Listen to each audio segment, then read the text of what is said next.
Can they hear us now? Should be able to. Cynthia, can you hear us? Yeah. Okay. That's fine. Just need to go in. So many steps. How about the other way? Can you hear us? I can hear you. Thank you. Okay. Yes. So I think soon as Jennifer gives me the thumbs up sign, we would be ready to roll.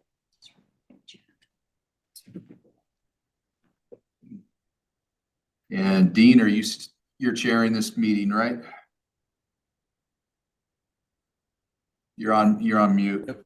Yes, I am. So, assume I am. Okay. So we got our committee here.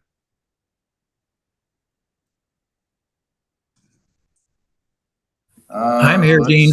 Ryan's here. Okay. You have a quorum, Dean. I think we're still waiting for Pat. Okay, what's your pleasure? You want to wait a minute or should we get started? I think maybe you just roll and if Pat joins in a minute or two, he'll catch up. Okay. All right, we'd like to welcome everybody to this Aquifer Stabilization Committee meeting number Yes. 424. 424. It's held at the Water Center and on Zoom. So I think we have a quorum here. Brian, are you going to do this or is Wesley? I think Wesley's going to introduce the topics and the presenters. Okay, there we go. There you are, Wesley. Yes, so I'm here. So good afternoon, everyone. Thanks for being here. So what we're going to start off with is a presentation from the engineering firm that's done work for Butte Market Lake Canal Company. And this was a evaluation that the board has funded to look at this system to see where basically the pinch points are as far as increasing capacity. So they finished this study and they'll be presenting today. And Matthew, are you the one that's going to be presenting? Chad is going to start just by introducing the project itself, and then I'll take the presenting of what we have in the report thus far. Okay. And Wes, we can do whatever you would like or whatever's best. No, that's fine. I'm sorry, Chad. I just didn't see you over in the on my screen. You're over in the corner, sort of thing. So I apologize. So, Chad, go ahead and introduce yourself and present away. Okay, no, that sounds good. I'm Chad Brown with Franson Civil Engineers. I got Matt Evans with me here today as well. The two of us have been working on this project together for the board and for Butte Market Lake. Wesley had stated we were asked to look at the Butte Market Lake canal and their system to determine if there was capacity within their system to convey an additional 200 CFS to the end of their what they refer to as the Poitevin and the McCarthy ditches for injection aquifer recharge. And so what we had looked at and maybe Wesley, does the board pretty well know location generally where the project is at, or do we need to take a little bit of time kind of setting the stage of where we're located? So the board pretty much knows where it's at, but given this is a public meeting, it probably wouldn't hurt to provide stage for the audience. No, that sounds great. So the Butte Market Lake Canal Company is in the Roberts area north of Idaho Falls. They divert off of the Snake River, have a fairly long canal system that comes down into Roberts that The first few miles does not have any diversions on the canal. It really is just a conveyance facility. And then as it gets in closer to Roberts is where they start making the majority of their irrigation deliveries, is primarily in the Roberts area and west of Roberts. And so as we started looking at the project with the budget that we had in scope, and after talking with Butte Market Lake, we felt like the upper reach of the canal had sufficient capacity to convey the irrigation flows as well as this additional upwards of 200 CFS in the canal. And so our focus really was from what they refer to as the spill. So they can bring as much water as they can get into the canal up to this point where there's a spill within the canal that allows them to return excess flow back to the Snake River. And it's at this spill, downstream of the spill is where their water is then measured and is then accounted against their allocation of their water right. And so our focus really started at that spill, and we have surveyed that from we flew it with our drone as well as GPS, and we have created a model of their system from that point where they take their water and they're measured down to the bottom of their system, and then focused specifically on the Poitevin and McCarthy ditches. Those were the two ditches that had been identified to convey water to injection wells. And so that was really our focus, was establishing a baseline. What was the existing capacity of the system? And then we have gone through and looked at a couple of scenarios of, okay, how could we improve the conveyance, add additional capacity to the system? And what we found, and Matt will get into the details, there are areas where if we were to build up the bank a little bit, maybe a foot to 2, you could increase capacity. There are culverts within the system, road crossings that are choke points that would need to be enlarged to convey this additional flow. And then another item of note, the guiding design that we have worked from is the Bureau of Reclamation's design for open channel canals. And so the Bureau of Reclamation has guidelines on how much freeboard you should allow or leave within your canal. And so there is some discussion with the comfort level of Butte Market Lake on how much they want to, or how much are they comfortable from a freeboard capacity standpoint within the canals. You know, how full are you willing to run your system? And so that was something that we looked at and have discussed with Butte Market Lake. And so we really are using the Bureau of Reclamation's guidelines as our point of reference on how much freeboard we should have.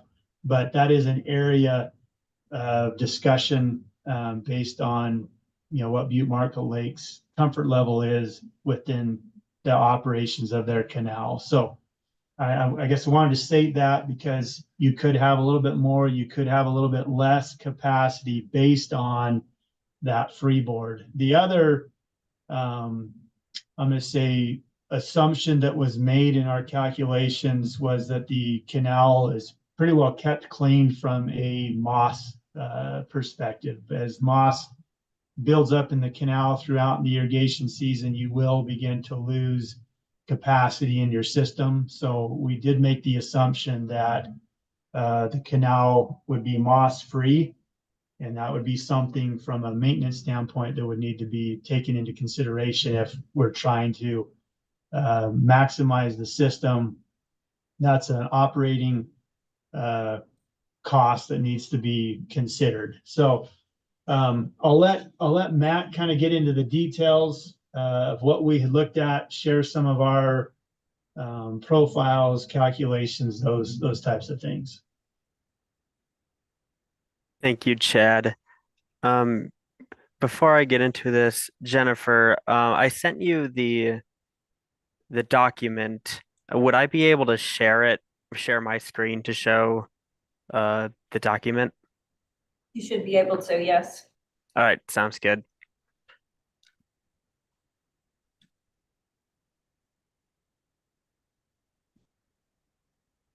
All right. Everyone sees that? Yes. All right. So this is the document that we developed, the memo, and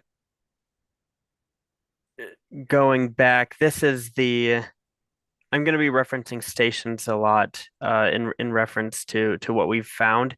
And so on this side, I'm going to try and keep up and have this figure visible so you can visualize where on the canal that I'm talking about. This is the Butte Market Lake Canal, and then the Poitevin and McCarthy Ditch are these two right here, which I'll show later in some of the other figures. But as Chad said, our scope in this was to identify choke points in the canal that would limit an increased capacity.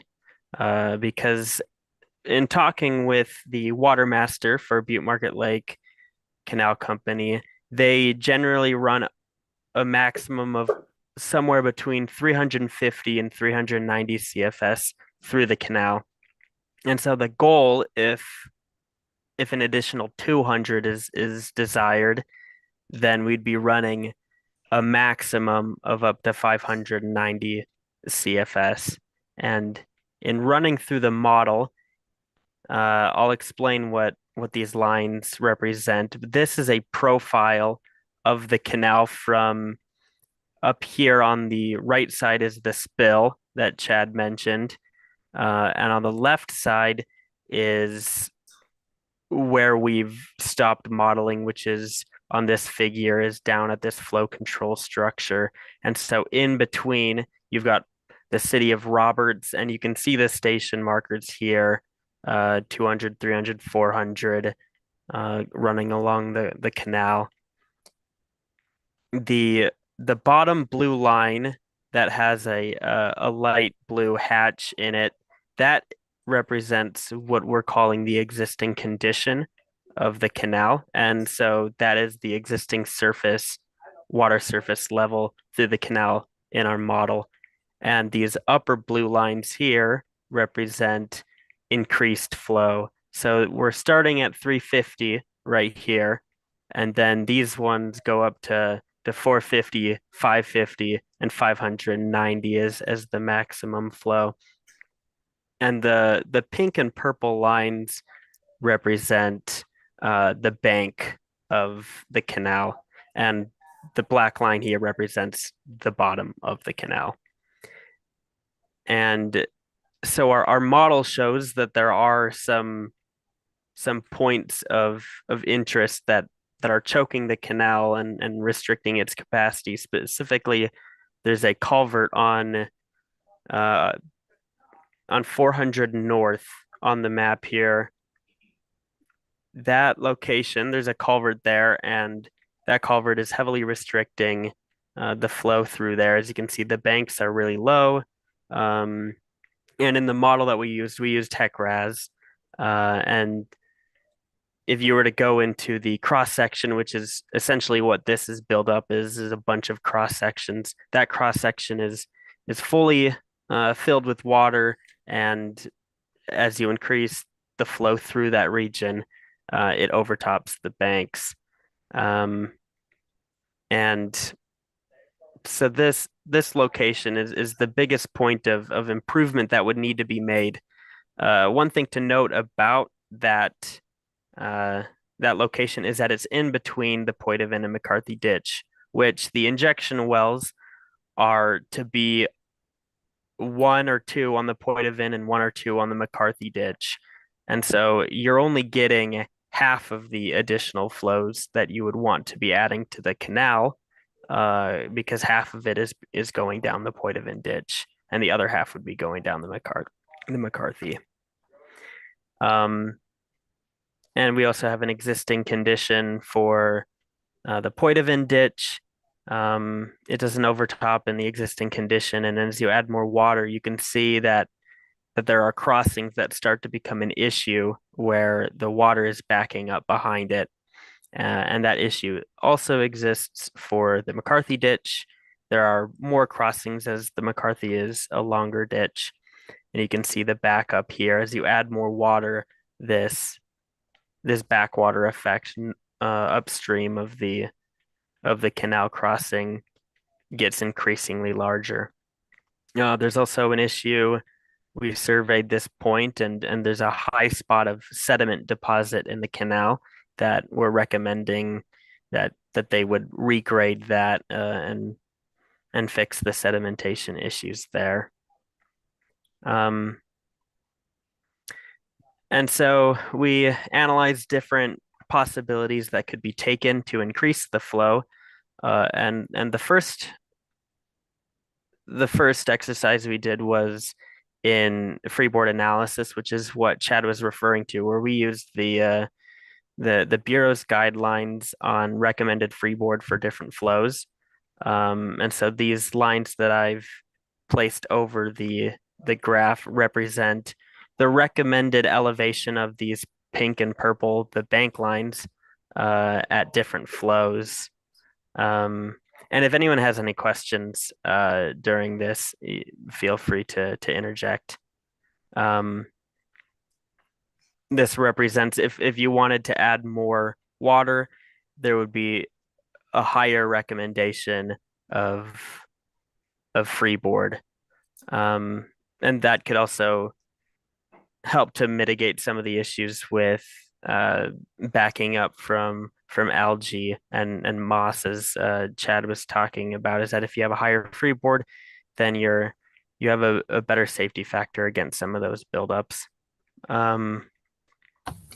Hey, Matt, Brian O here. Just a quick Yes. question. You're doing great, but so right now you've just kind of specified 4 injection wells, but really if we're looking at up to 200 more CFS, we're really looking at possibly a couple of much bigger well fields or some other kind of a recharge site out there near the end of those ditches. Is that true?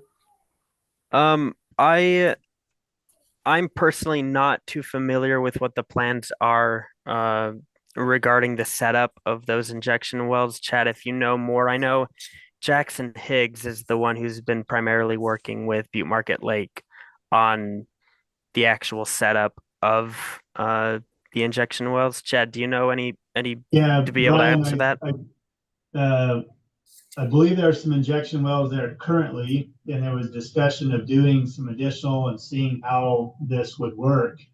I don't know the extent of how many wells there would be in the end. We were really just given a flow rate and asked to look at could we get up to 200 CFS through the system. And so I don't know that that's actually what's being funded or move forward at this point.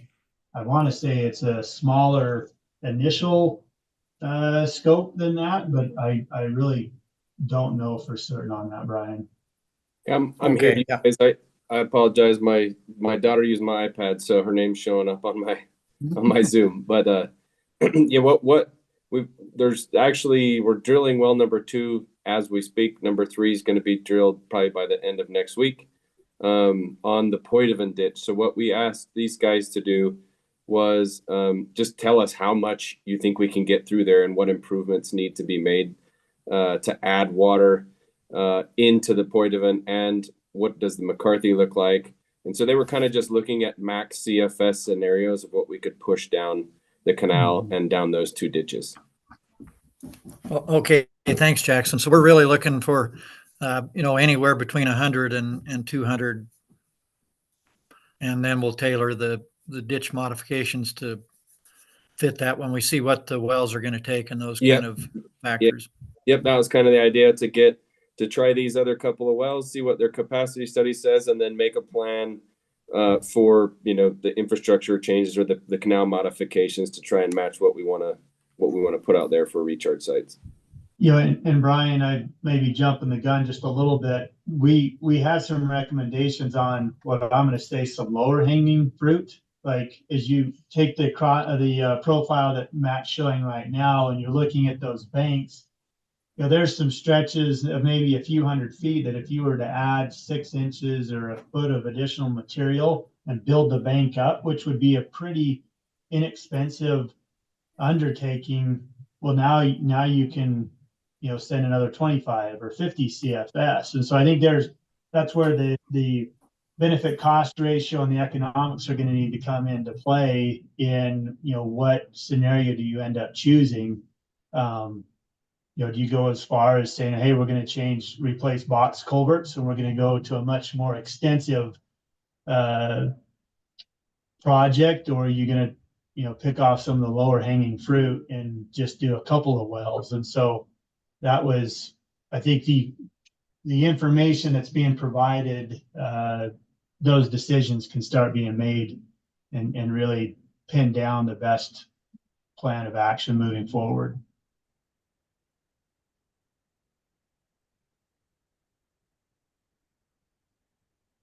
Thank you. I Thank guess I you. was muted. Very. Yeah. Does that help, Brian? Yes. Yep.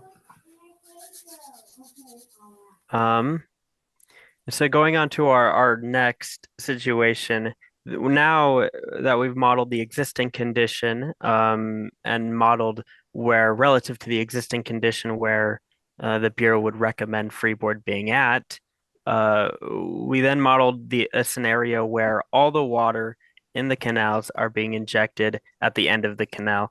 I know, as Jackson mentioned, some of those injection wells have already been drilled and are planning to be drilled in the future. We, as a conservative estimate, we put all of the injection at the end of the canal, to see what the canal capacity is in these situations. And you can see the water level is a little bit lower. It can take a little bit more flow before it overtops. But in this point of ditch, you can see even in the upwards of 100 and 120 and even 70 CFS, there are points along the canal that the model would suggest overtop the banks. And so those are these interest areas, these limiting factors in the capacity of these wells. Same with the McCarthy ditch. You can see here as some of these flows are going over the side. Those are interest points to address that we addressed in some of our recommendations that we'll get to. We also looked at lining the canal. This would be a fairly more expensive solution, but you can see just how effective lining the canal would be in our model, as it brings a lot of these water surfaces down quite a bit. But you can see still there's a backwater effect at this crossing that's causing it to limit the upstream flow. And then what we're looking at, our biggest recommendation for if we're to increase the flow through this canal would be to upgrade those crossings up to box culverts. And so in this report, we've provided a table of what size culverts we upgraded to, and the results of them. The result is kind of hard to see in the Butte Market main canal because there's such a long stretch. But if you look at the cross section here, this is the cross section at 400 North that I was saying was an issue earlier. That just by increasing the size of the culvert, it requires some raising of the road. But you can see that the water surface elevation is below the top of the culvert, which even the existing condition, if you go out to the site, the high water mark is above the culvert, meaning that regularly water goes above the opening. But in this model, if we increase it to the size that I've pointed out in the table above, you can see that the water will pass. There will be some raising of the banks that will be needed to make this safer, but the concept of upgrading these culverts is effective in allowing more water to pass through. And same with the Poitevin ditch, that backwater effect is heavily limited, and you can see that it can much better reach that 70 CFS without even raising the banks. And same with the McCarthy ditch, these crossings, that backwater effect is lowered as you increase the size of the culverts. And then our last recommendation is in tandem with increasing the culverts, increasing the bank size or the bank elevation where needed to reach the recommended freeboard height. And putting all of these together, increasing the culvert size and increasing the bank elevation, our 30% design estimate was about a $2.7 million job to do that, to make the McCarthy ditch be able to take 160 CFS and the Poitevin ditch to be able to take 120. And that just about wraps up what I have prepared in the report. Yeah, so Wes, if they're certainly happy to answer questions or get into more of the details if there are any. Absolutely. Thank you very much for the presentation. Members of the committee, do you have any questions for either Jackson or Matthew or Chad?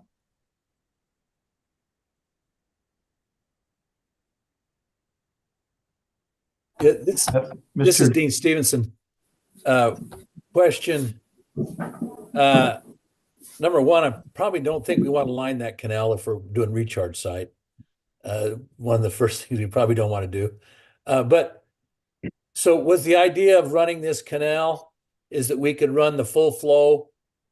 We would run the full flow, for example, if you're in June and you still had natural flow, that you would be able to run that excess water on top to use the injection wells during their maximum flow? That's correct, Dean. So we were trying to still convey or deliver irrigation flows, as that's the primary purpose of the system, and anything that we could add on top of that. Certainly, if you're taking flows earlier in the year before irrigation deliveries are being made, then there's obviously more capacity in the system for recharge, but we were trying to look at an additional 200 CFS on top of the irrigation flow. Yes. And to add on to Chad, the additional 200 CFS is being distributed 100 additional to each of these ditches. So the existing flow that they generally send down the Poitevin is about 20 CFS, and the McCarthy's about 60. So that's where the 120 comes from, and the 160 for the Poitevin and the McCarthy respectively. Okay, thanks. Go ahead, Wes. Brian, do you have a Brian Olmstead, do you have a question? Yes, yeah, I've got a question for probably Wes and Jackson, but we don't have projects in this area much, and I think it's an important area. I believe that it's going to, address reach gains and pumping down in the, in the Bingham to Blackfoot areas. But is that true? Is that does the model show that this will have a good impact on the, on the reach gains that we're trying to have, that we're really trying to influence with all the new agreement and stuff? Jackson, do you know that off the top of your head? I know, I can't remember off the top of my head the percentage there. Their district on average is about 48%, or 49%. I'm thinking this is a little bit less than that because it's further north, but it isn't. I remember it being somewhere in the 40%. And then it's pretty spread out. Like if you look at the transient impact of the modeling, it's fairly spread out. You know, it comes after year 1, you start to get some returns, and then it's pretty consistent for quite a long time after that. So it's a good spot to have in your portfolio, I think. And so I had Jackson go first because I couldn't remember off the top of my head either. But from what I remember about this site, Brian, it has a unique advantage of the retention's a little bit higher than some of the sites, a little closer to the river. And so you're not going to get that flashy, results from it like right after a big year, but it will provide kind of this steady flow through time, that would really help you get through the dry periods, is what I remember off the top of my head. And like you said, we really don't have very many sites in this area, so it kind of helps spread us out. And the sites further down the river, close to American Falls, we're doing some exploration, but we don't have any of those online at this point in time. So this diversion is right past the confluence of North Fork, South Fork. So it is a pretty awesome spot. I'll say on the canal company side, their board, we have a few, I don't know if you want to call them worry warts on there, whatever. They're all in favor of doing this recharge and even doing some upgrades to the canal, especially since they know they can, it would help their irrigation system as well. But they are a little nervous, and so it's not one of those where tomorrow we go propose this and they'll be on board with everything. We'll probably be taking this pieces at a time. Like, okay, let's do this road crossing because it's bad and it will help us drill the next well. And it will probably be kind of based on like a phased approach of building this up to capacity a little bit at a time. But like I said, they've got well 2's being drilled right now. Well 3's going to be drilled by the end of the week, and we got everything online there, and they are excited about it.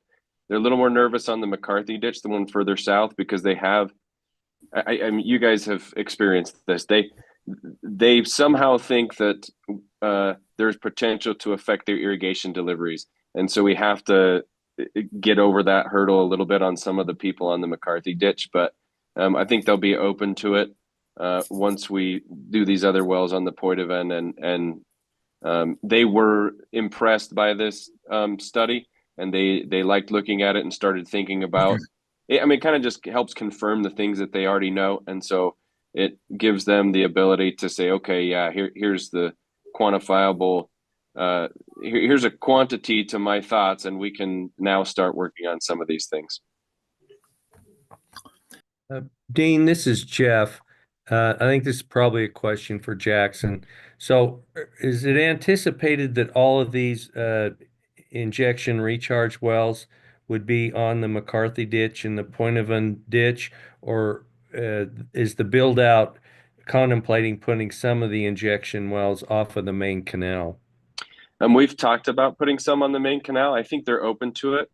Right now, the reason we're doing them on the Poitevin and the McCarthy is because they're far away from all domestic wells. So it's an ideal location to get a permit. But we may, in fact, when the engineers came, when Franson came to talk to us, we started talking about putting one right at the head of the Poitevin on the main canal there. And we could do quite a few there. There's just a lot more sampling required, and there's a few nervous people around as far as water quality goes. So we've tried to stay away from that, but I think we eventually will drill some on that main canal. Okay, and then one more follow-up, if I could, Dean. I think somebody said at the front end of this presentation that the canal average diversion is 350 to 390. Is that the average diversion on the overlay of when we would expect recharge water to be available, or in May and early June, which is the primary recharge window? how much does this canal divert? Do we need to build out to that maximum capacity, or could we anticipate that by mid-June we couldn't hit our maximum recharge capacity, but we might save a lot of money on construction, enlarging the canal and these two laterals if we hit a happy medium of how much capacity we need for the majority of the time that our water rights are typically in priority. Yeah, they have really low deliveries early in the spring. So I think what you said spot on, Jeff. I'm not expecting to go to this maximum amount. I'm expecting to meet somewhere in the middle, and just maybe we'll lose a couple of weeks in June if we get our natural flow into June. But we almost always have, well, they always have capacity in April, and even in May, and so maybe on the high end of the medium, hopefully, but yeah, we'll probably end up somewhere in the medium. Okay. Thank you, Dean. Mr. Chairman, Go ahead, Al. so I'm not as familiar with this area as the rest of you all are, so I need some more basic information about this. So I'm going to ask a series of questions, if I may, Mr. Chairman. And the first is, just from the map, it doesn't look like these sites are that far from the river. So how far are they? Yeah, so these sites are what, 3.5 miles from the river, depending on what spot you're looking at. And they are a good spot as far as the water table goes. The water table in Roberts is at land surface essentially, but it drops like a rock as we go to the west. And so those injection wells, if you look at that 400 north, yep, if you go just south and west of there a little bit, about a mile or half a mile up a little bit, that's about where the injection wells are. If you got to go a little bit further west than the pointer there, but and the water level is at about 250 feet. So from Roberts going south and west, the water table is dropping. And so even though it is close to the river, we can put a lot of water in there, and it's all basalts. So it takes the water well, and it's all moving to the southwest. So where's Roberts from where these locations are for the wells? Yeah, right there where his pointer is kind of circling at the 400. Oh, I see it up there. Yeah. Okay. So that's how far south of Roberts are you? You're going to be, miles? what is that? 1, 2, 3 miles ish. 3 miles. Okay. Mm-hmm. And so the other question is, so the water you said is going southwest away from the river at this location? Yeah, the groundwater is. Yep. Okay. So what reach gains does it benefit, and how, or is there a way to say so much of it gets to this reach gain, some of it gets to the other reach gain? Because I know we've had evaluations of that for other recharge projects. Yeah, and that's what Wes and I were trying to pull off the top of our heads, and I should have pulled it up, but I'm not at my office. From my recollection, it's somewhere around that 40% at steady state gets to the near Blackfoot to Minidoka reaches. Almost all the remainder of it will be the northern reaches. Heisey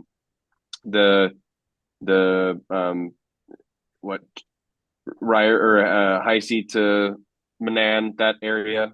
And I just don't remember off the top of my head the numbers. And then there's just a small portion of it that gets further down to the Thousand Springs area, but almost all of it will be above the Great Rift. And you've got injection wells already in operation? Yeah, so you guys paid for one in 2020 that we drilled and put in, and it could take up to 12 CFS, but that's about the max. And it kind of depends on the water level we've got in the canal. Okay, so is that the kind of recharge capability you're expecting from all these wells, is 12 CFS? Yep. Yeah. So I've just been saying 10 CFS as a round number, but so I'm expecting to get another 10 out of each of these other two wells. They're going to be 100 feet apart, which is pretty close. But with Neil and your staff have put in a bunch of instrumentation into these wells. We had a measurement line put into the actual injection well, and we've got a monitoring well that you drilled about 1/10 of a mile away to the southwest in the direction of groundwater flow. And we don't really see, I mean, you could maybe say that there's a little tiny blip on the monitoring well when we're injecting. The water in the injection well itself comes up about 100 feet. So we got another 100 feet plus or minus to add water into there for additional head. And it disappears, within seconds of turning it off. So we think, and it's always a crapshoot when you're drilling holes, but we think that these other two holes will be able to do 10 CFS as well, and we won't have problems, filling up the subsurface or having water come out the top. Okay. So this may be the question that Jeff was asking, but I guess I was listening earlier in the presentation for it sounded like a request to increase the capacity by 200 CFS. Seems like a lot of wells that, and if we increase the capacity by that amount, we don't have enough places to put the water. Yeah. So it depends on who you're talking to, what that number is, and it climbed up to 200 CFS. I've always been thinking about somewhere around 100 CFS of total capacity. So 10 injection wells stretched out along those two ditches, and they're canals. They're not as small as ditches, but they call them ditches. And so I've been thinking about 100 CFS. What our instructions were to the engineers was tell us how much we could get down there without too much work. And it happened. They happened to be able to show that we could get somewhere around 200 CFS.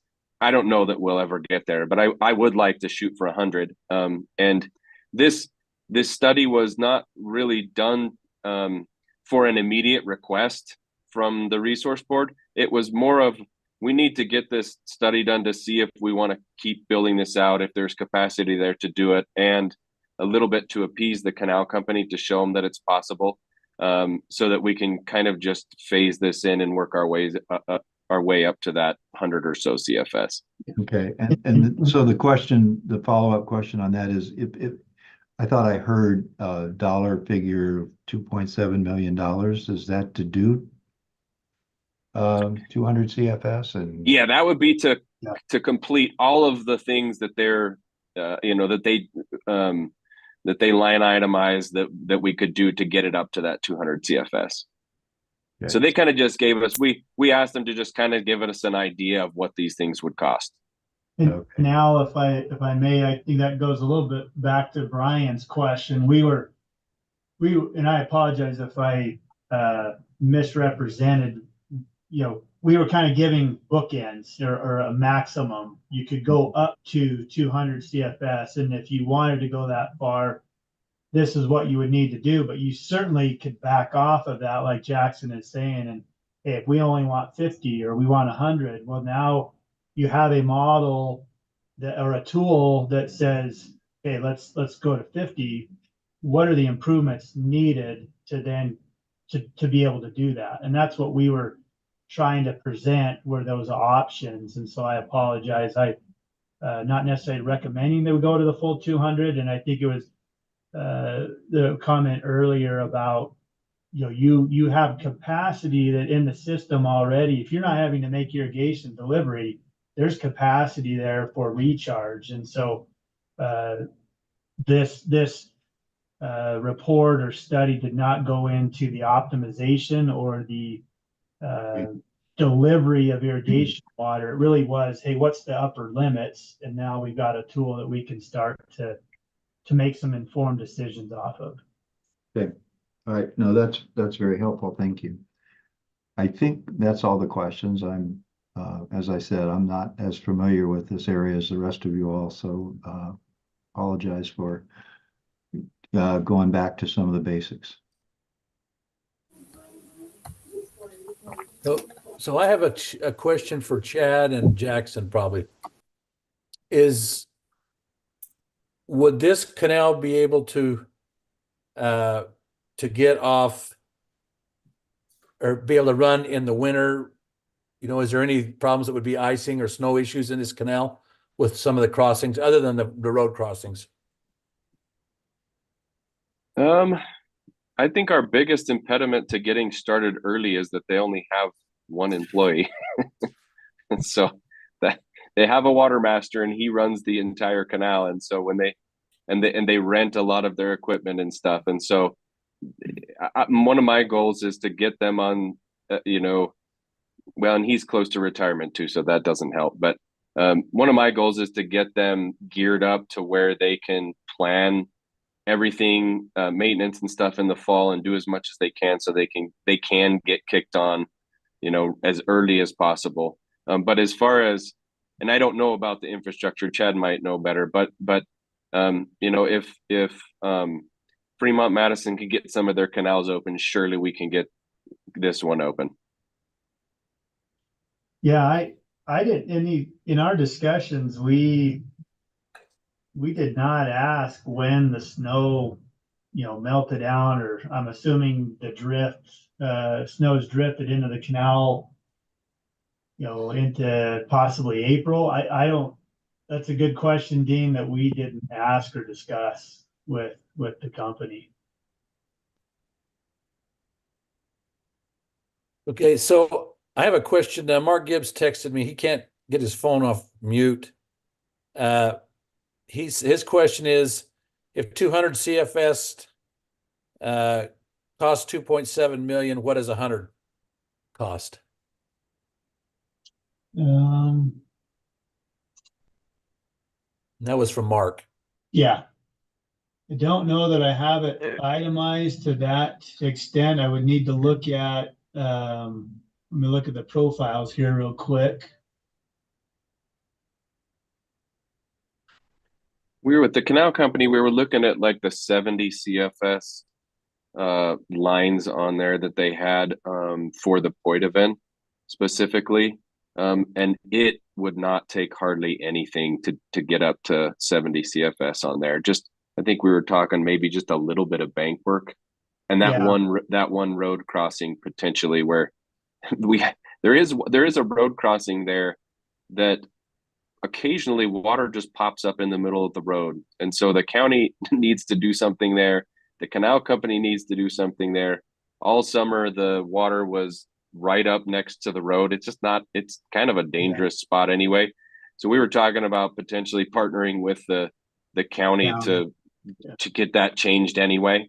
That's the 400 South crossing, isn't it? Yeah, that's kind of the one we were talking about. And then to get up to 70 CFS, I remember it was just a little bit of bank work. And so there's 70 right there for really pretty cheap, I think. When we start going into the McCarthy, it starts getting more expensive because there's a check that we'd need to work on, and then that road crossing. And so my guess is that to get to 100, it would be much less than half that, but but that's just capacity too. So that's not recharge capacity. That's just capacity in the canal. So if we were going to get to 100 CFS total, we'd have to have 7 more wells out there. And they're costing, well, if we don't have to do all of the American steel and all that kind of stuff, we're talking $150,000 a well probably. These have to be cased a little bit further because there's a clay layer down there that we have to case down through. But it's a pretty good bang for your buck, I think, compared to some of the other projects that I'm working on. So, but we, as we're going to take this, see how these other 2 wells do, and then the Butte Market Lake Canal Company will get together with Franson Engineering, and we'll come up kind of with a proposal, and come back to you and say, okay, here's what we think we want to do there. And of course, your staff is also welcome to look at it and pipe dream with us and make some proposals. But that was kind of our plan, and we wanted Franson to come present to you because you guys paid for this study, and it was really beneficial for us, and I think it will turn into something. So I know Mark's on mute, but Mark, that culvert that Jackson was just talking about, the 400 North culvert, we're estimating that that's about a $400,000 replacement. So that replaces the culvert, but there's also some additional road work that's needed there. So it's a little more complicated culvert, but the other culverts, as an example, are in that, the second most expensive one would be $260,000, and then a couple others in that $100,000 range. So back to what Jackson is saying, I think if we come off of that 200 CFS and we're closer to 100, I would feel comfortable saying that we're less than 50% of the cost. I do think the 400 South is a critical item in order to get the flows needed to the McCarthy, but some of those other culvert replacements may not be needed. It would just be bank work at that point.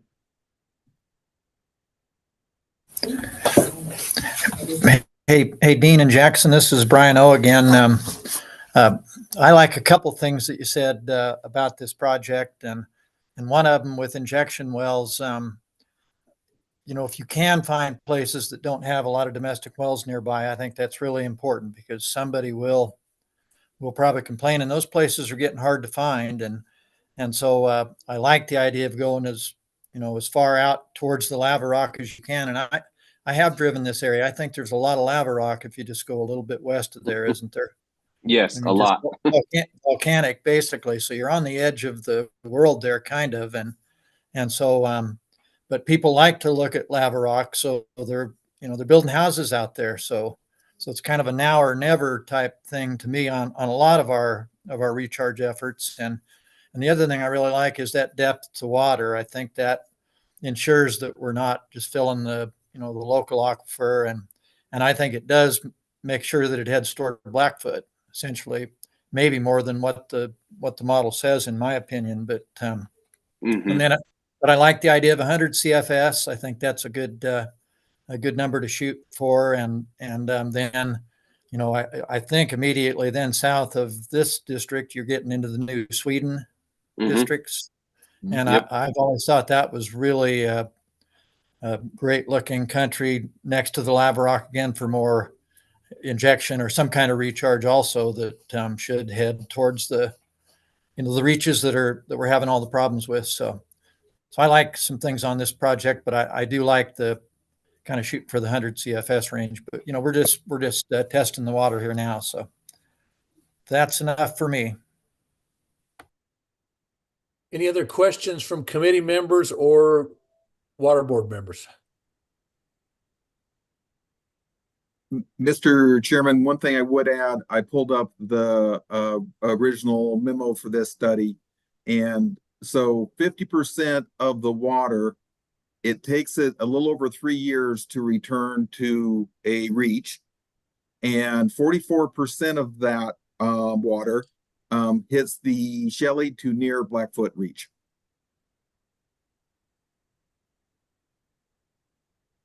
Great. Thank you.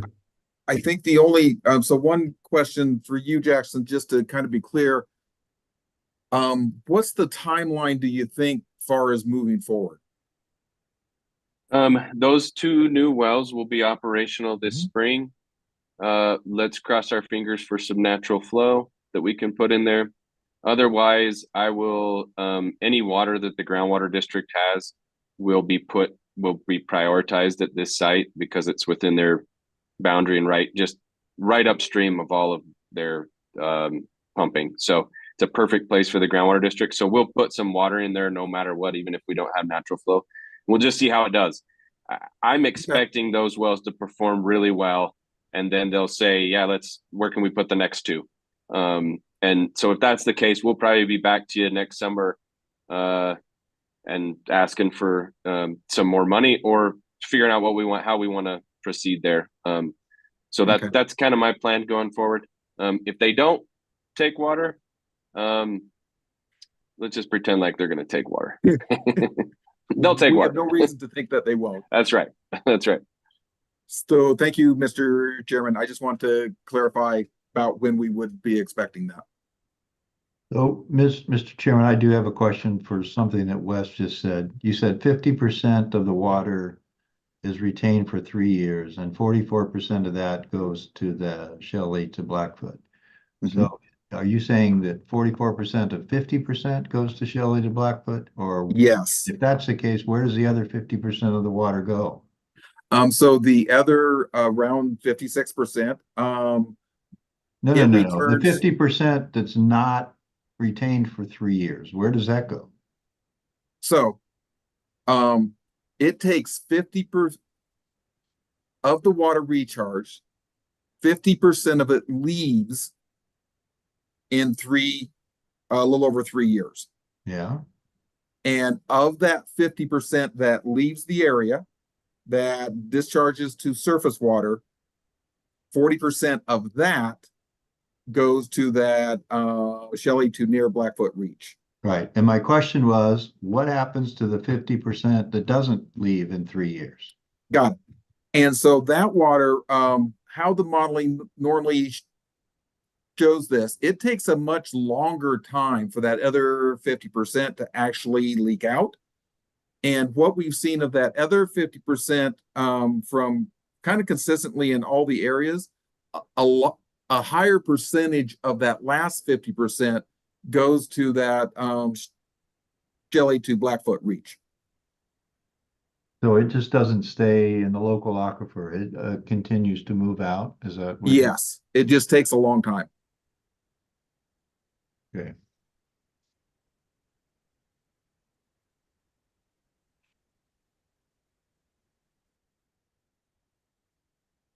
If there's no other questions, Mr. Chairman, I think that covers everything for this topic. Okay, thanks. We'd like to thank Franson Engineering for all they've done here and this presentation. And our next one is recharge procedures. Is that right, Wesley? That is correct, sir. Okay. Thank you. Thank you. Thank you.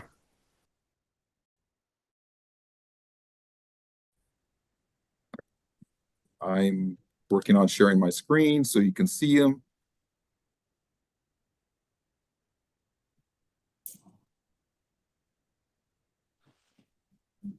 There.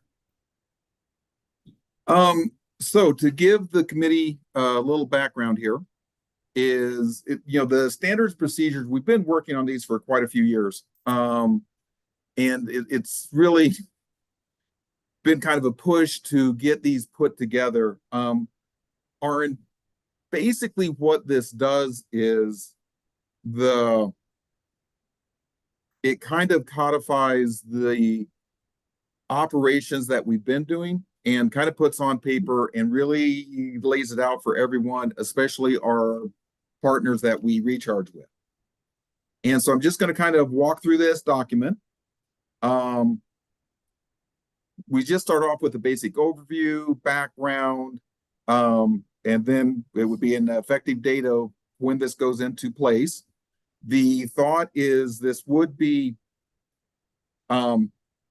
what's predictable is there's things we'll want to change and add to this. And when that occurs, then we'd come back to the board and say, hey, we've updated it, and make sure you're in agreement with the changes that we make. So, the first part of it, pretty standard introduction, definitions, abbreviations, and then we kind of cover the statutory framework, everything that's in statutes that's related to doing managed recharge in Idaho. Kind of lay that out for everybody, and then kind of provide an operational overview of how we conduct recharge and some of just the basics of what we're trying to accomplish here. And then we go into the getting into the actual standards and procedures.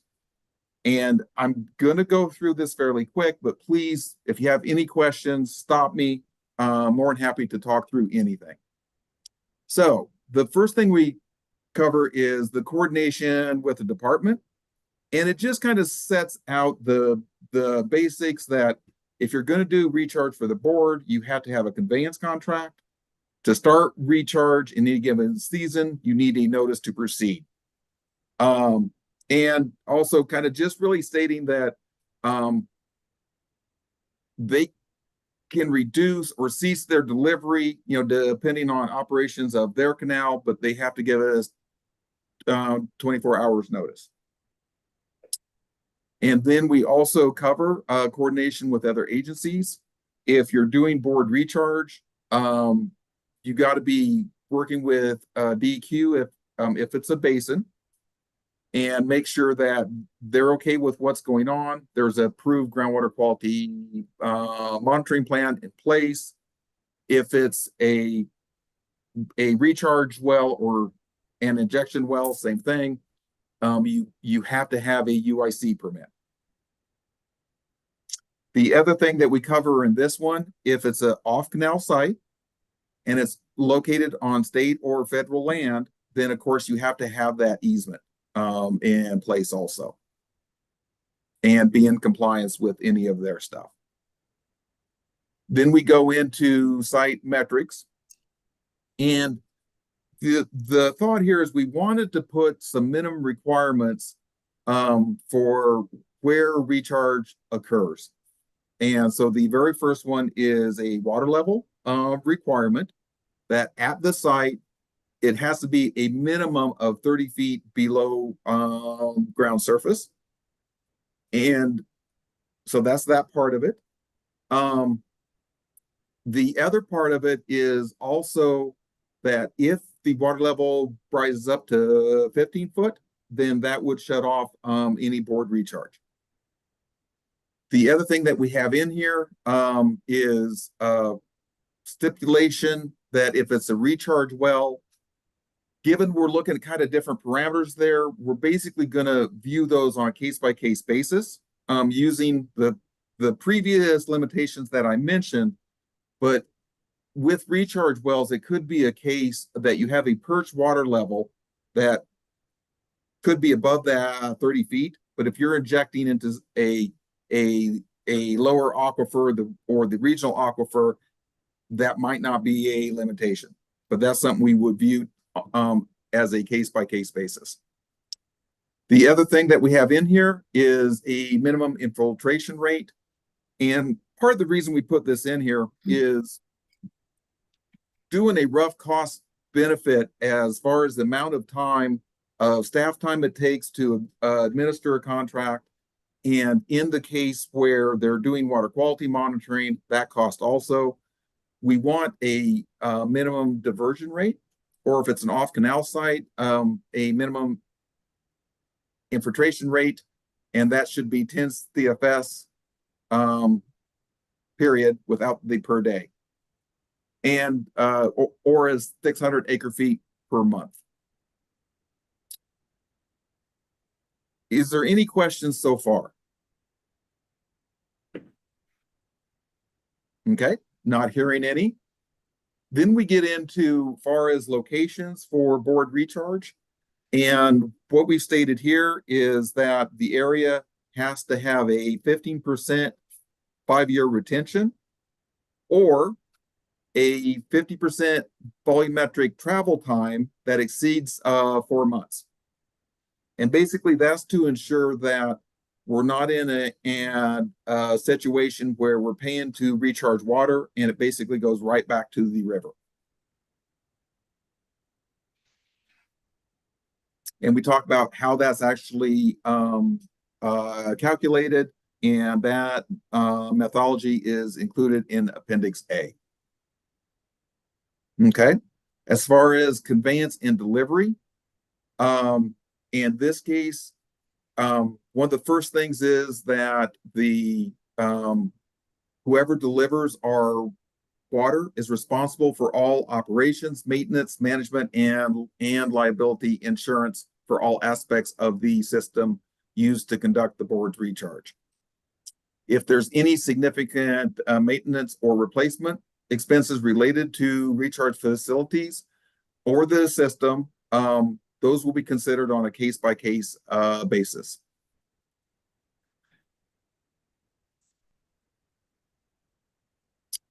One of the things that we also put in here, that basically if you're running irrigation water in a canal, that the canal cannot be used to conduct managed recharge.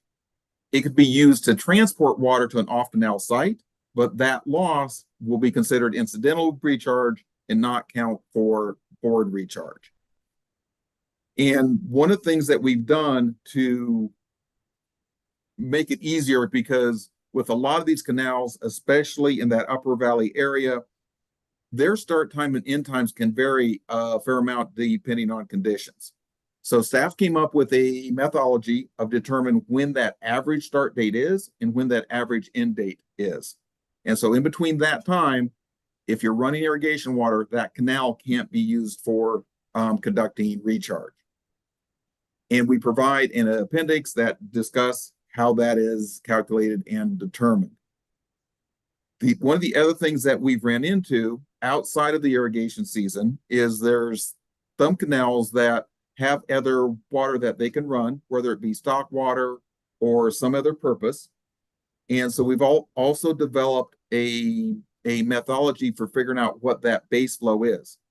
Because usually that base flow is much less than the canal capacity. And so as long as that we can put more water into that canal and it will recharge without spilling, we want to take advantage of that because that's adding new water to the aquifer. So there's also, we provide the methodology of how we determine that base flow is calculated. One of the things that we also put in here is all of this is based off of historic flows. We understand things and operations can change. And so basically we're willing to work with that canal system that if they come in and say, look, this is what we used to do, but we're changing our operations. We're going to do a resolution. We're willing to accept that and alter those start and end dates. And the same would be with the base flow also. If they can come in and demonstrate that, yeah, this is what are historic operations, but we're not doing that anymore, then we could alter that. So with conveyance fees, in this document, we just refer back to whatever the most recent resolution is.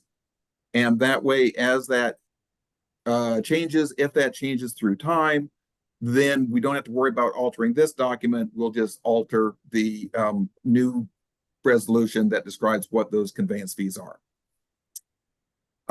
Distribution of the board's recharge water.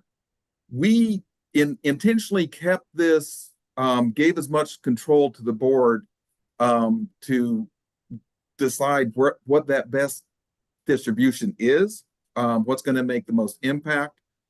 And part of that is one of the things we've seen as we've ran the program for the past 10 years, it's really variable and really varies on conditions. When we first started this, ideally, we wanted to emphasize recharging in those high retention zones. The reality of it is in a season, you just have to kind of go with who's available. Because things can really change quickly as far as sites being prepared or unprepared to take recharge at any given time.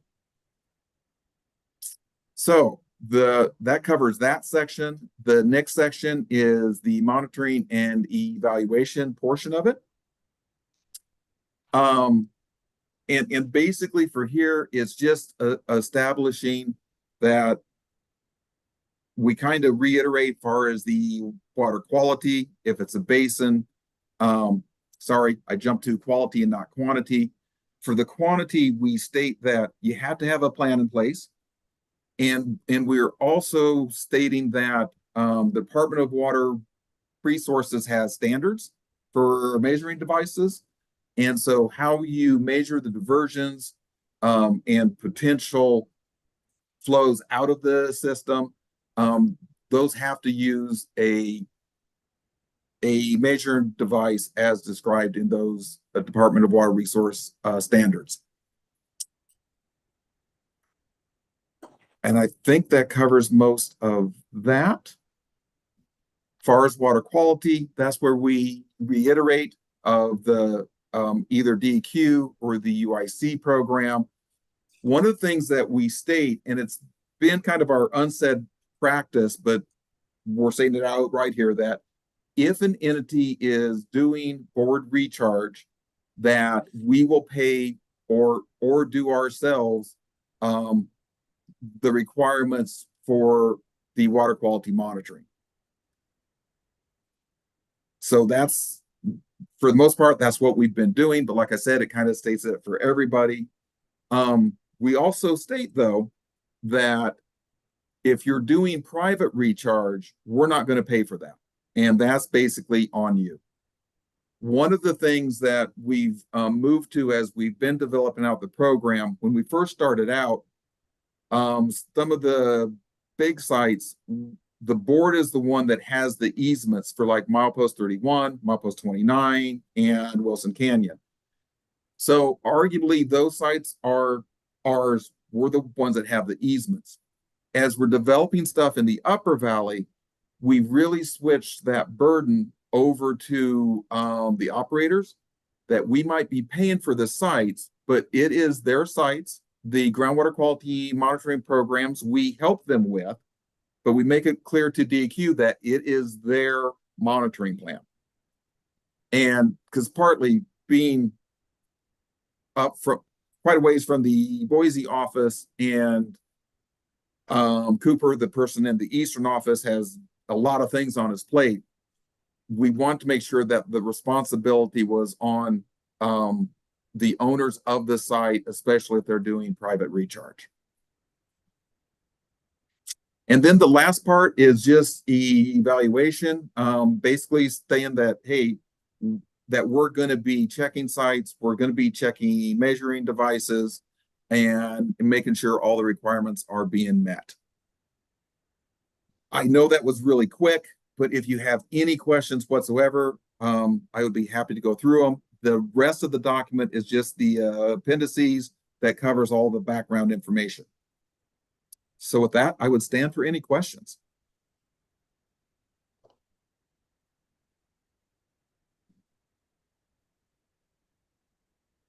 Any questions from board members or committee members?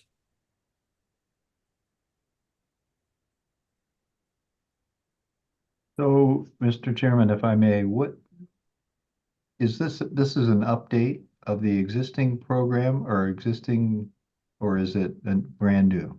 It's brand new. And the reason we're doing this and having this protocol, I mean, why are we doing this now? So there's a couple reasons why we're doing it now. It's, you know, for one thing, it's something that I've actually wanted in place for numerous years. For one thing, it provides documentation to our partners of what the board's expectations are. Because in the past, we just kind of came up with these, not quite on the fly, but somewhat close. And there's times we'd get pushback on various things. And it's like, well, we didn't have a really strong place to stand because they weren't approved and set by the board.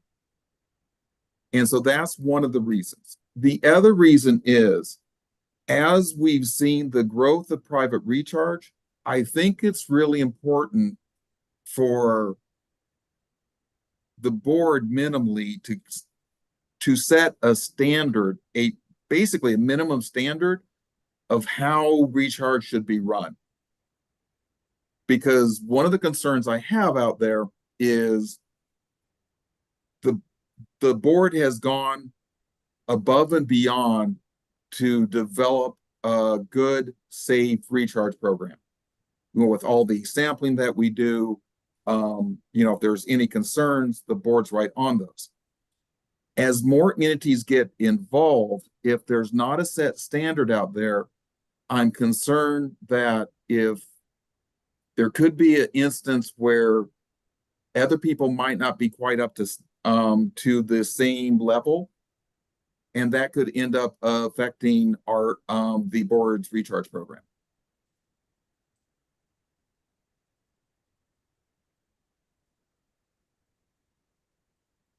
This is Dean. I might also add, I think in the past, everybody's tried to do some things that might lead to getting paid for incidental recharge.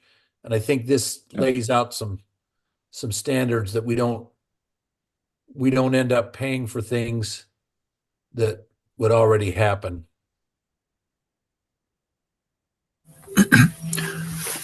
Mr. Chairman, Wes. So Wes, in this section 2, near the bottom on the monitoring of the recharge water quality. Yep.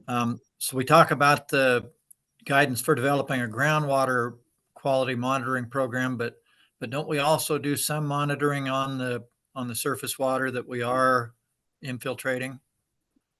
Is there a plan for that too, or? It's not, so there's not a separate plan for that, but that comes into play with both the UIC permit and DEQ's approved monitoring plan. Is part of that is that you test the surface waters to make sure you know what's going in, so you know what's happening with the groundwater. And probably more stringent on the injection well on the UIC than on the infiltration basins. They're very comparable, actually. And it's interesting. There are different programs with, slightly different takes on things, but all in all, I'd have to say they're pretty comparable about the degree and what they're testing for.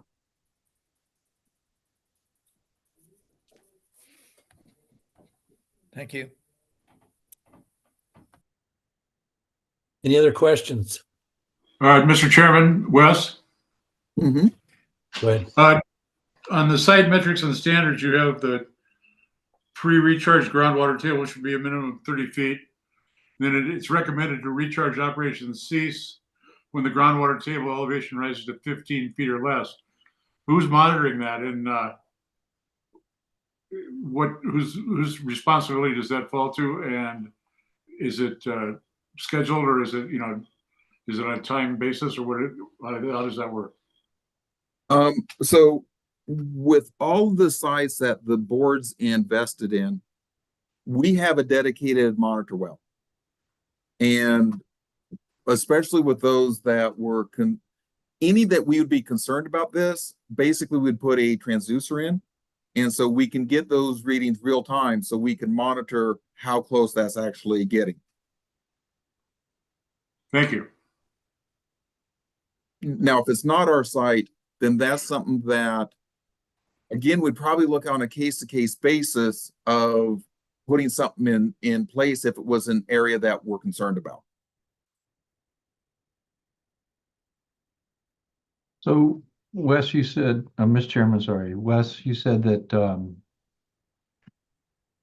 this may affect or how private recharge acts may affect the board. Are we contemplating that we expect the people engaged in private recharge to follow these same procedures? I mean, is that where we're heading with this? So these documents are not, they are not rules, they are not statutes. So no, we don't have any say when people do private recharge. However, by putting this standard out there,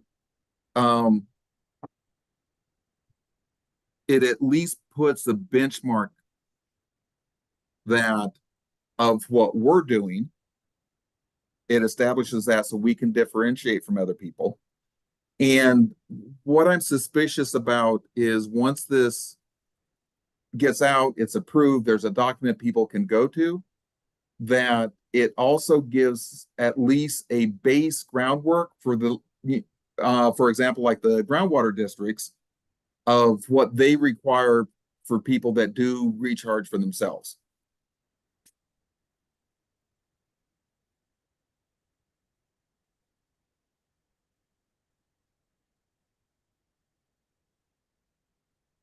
Yeah, I guess that's what I foresee is that this, if we adopt this, then it's going to be real easy for the department or protesters to say, you got to do the same thing in private recharge as well. And so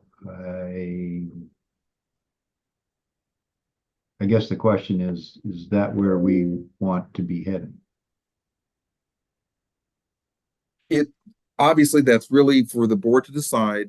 From my personal experience, we did our best to keep these pretty general and not get overly specific. For what it's worth, in my personal opinion, these set pretty basic minimum standards. And from my standpoint, it wouldn't necessarily be a bad place for people to start with, of looking what minimum requirements are for conducting recharge. One of the things we really tried to focus on was in ensuring that we're adding new water to the aquifer, since that's kind of the whole point. Is this water that wasn't going to be there anyhow?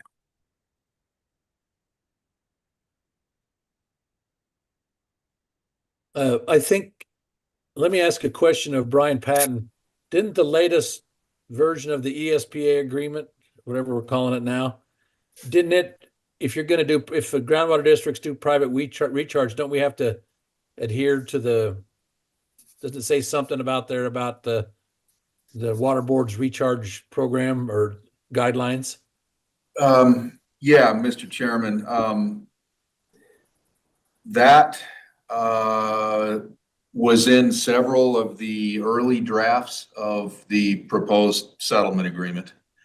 It did get watered down in the final version. Okay. To a set that the IGWA and the groundwater districts came up with themselves. They're not inconsistent. They're just not fleshed out to the degree the boards are. Okay. So Brian, I'm sorry, Mr. Chairman, Brian, are you saying that there's a whole separate document that IGWA put together that says these are the standards we're going to use in our private recharge? Mr. Chairman, Al, yeah, there is, and it's incorporated as an appendix to the proposed ESPA settlement agreement. And have we tried to compare what we're proposing with what they're proposing, or is it they're just more general even than our general guidelines? Theirs is much more general than ours. In fact, it fits on one page. But again, not inconsistent. Okay.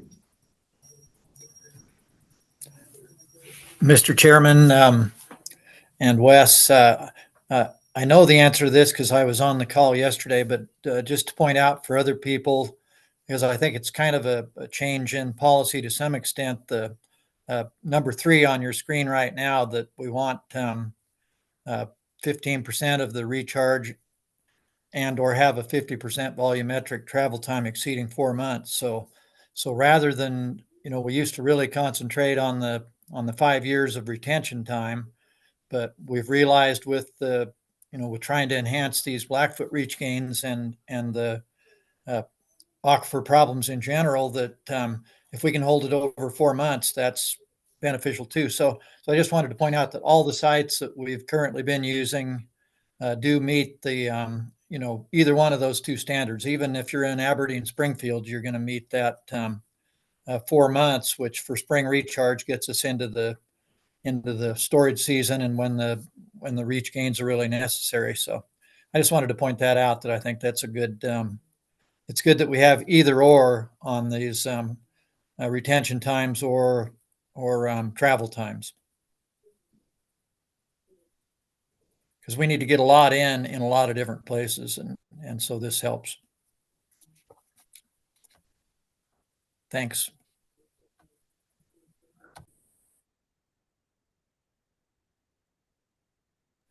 Wasn't really a question, just a too long of a speech. Sorry. Let's find any other questions on these guidelines? Okay, or what do we call them? Whatever we're calling them. Standards and procedures, sir. Standards and procedures. So I guess my last request is to see if this committee recommends these standards procedures for the board to consider at their next board meeting.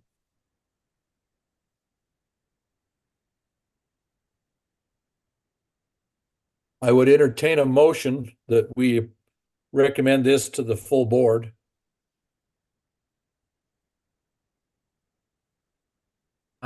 Brian O seconds that. All right. I guess Brian O makes the motion. It doesn't need a second yet. Now it does.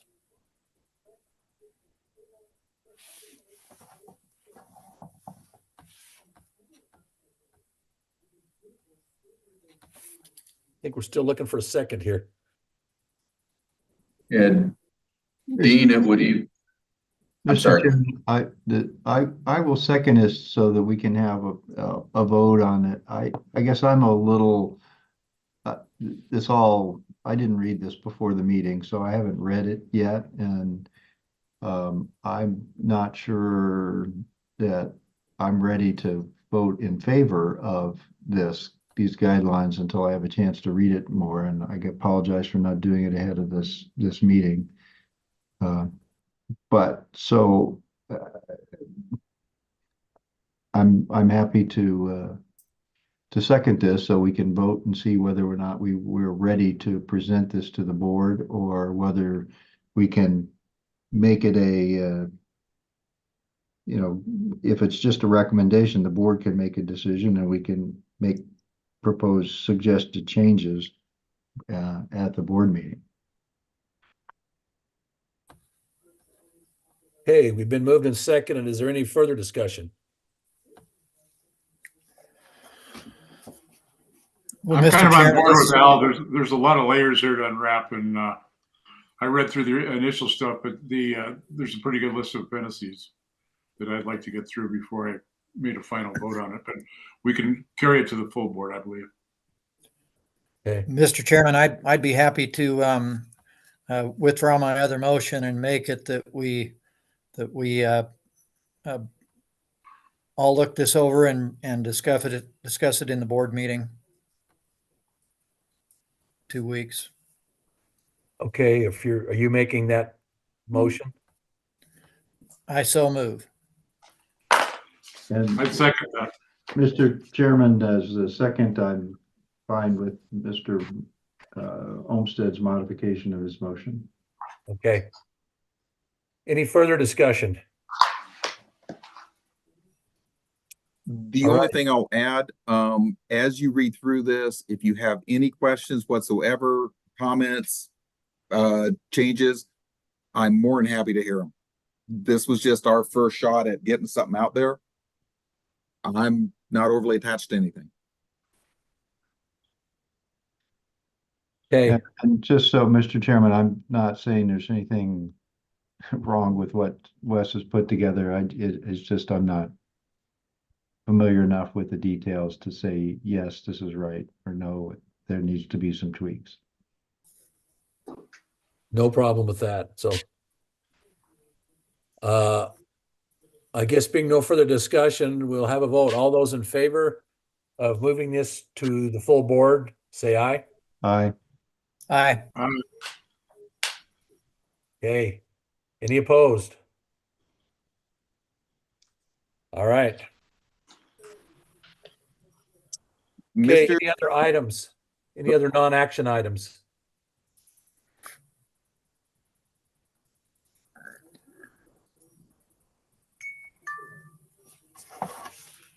Okay, being no other non-action items, I will entertain a motion to adjourn. I make that motion. Second. Brian O. Okay. All those in favor say aye. Aye. All right. Thank you. Thank you, Wes, for all the work you put in, and all the other folks presenters today, and I guess we'll see you online here in a few days, so some of it. Hey, Pat Thanks, McMahon, Wes. can you, Go ahead. Pat McMahon, can you send me your phone number? Somehow I've lost it. Yes. And thanks, everybody. Bye.